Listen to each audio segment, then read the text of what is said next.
adobo. Magluto tayo ng chicken adobo. Olive oil yan, guys.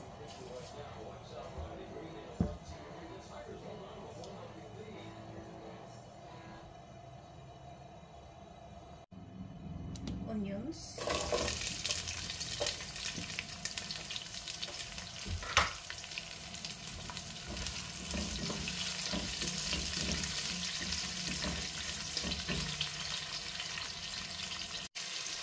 Garlic.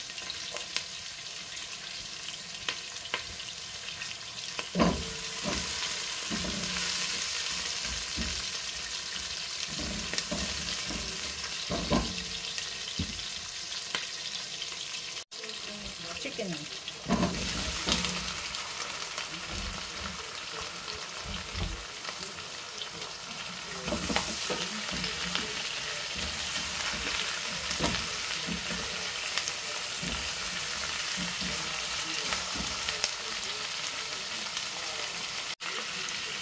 Takpan natin siya.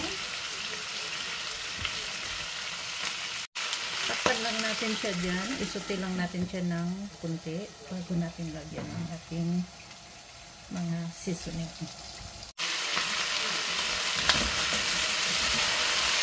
Ganyan natin mag-chicken adobo, guys. Sinusuti ko muna siya sa sibuyas bawang. Tapos binabrown ko siya ng kunti. Maglagay ako ng carrots. Baby carrot.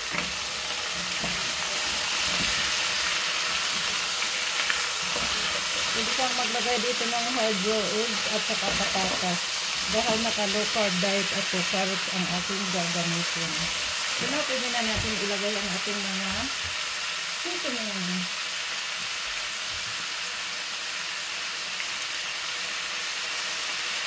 Tito Manlike ang gamit ko na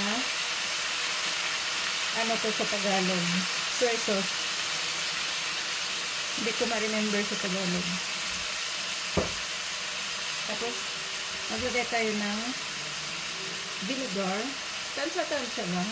Masyadong maasim itong vinegar nito, kaya mag-add. Huwag natin damihan. Lagay na natin ang ating bay leaves at ang ating black peppercorn. Maglagay din tayo ng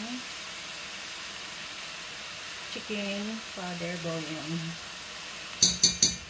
Ayan! Adobo!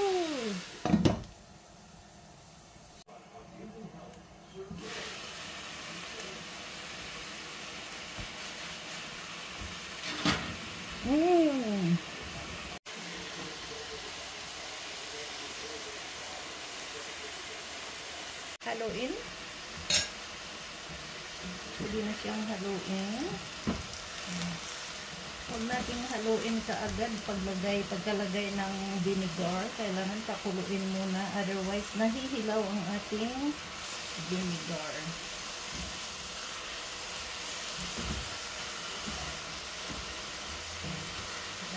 So, palambutin lang natin ito. Sa akin lang ito, guys. Ayaw ng mga Amerikano. Hindi lahat ng Amerikano. Itong akin ay ayaw niya ng pagkain na hindi niya kilala. Kakalungkot, no? Hindi niya alam kung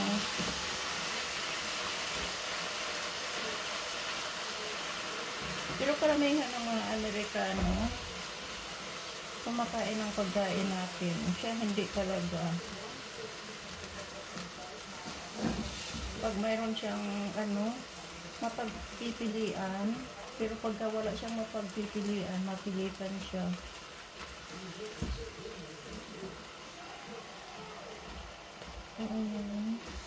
Ang chicken ay may sariling tubig yan, kaya huwag na akong mag-add ng tubig. Ganyan lang yan.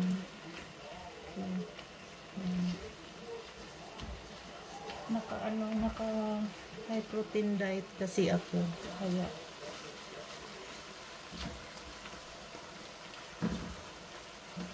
wala tayong ano, wala tayong patatas, wala ding kanin.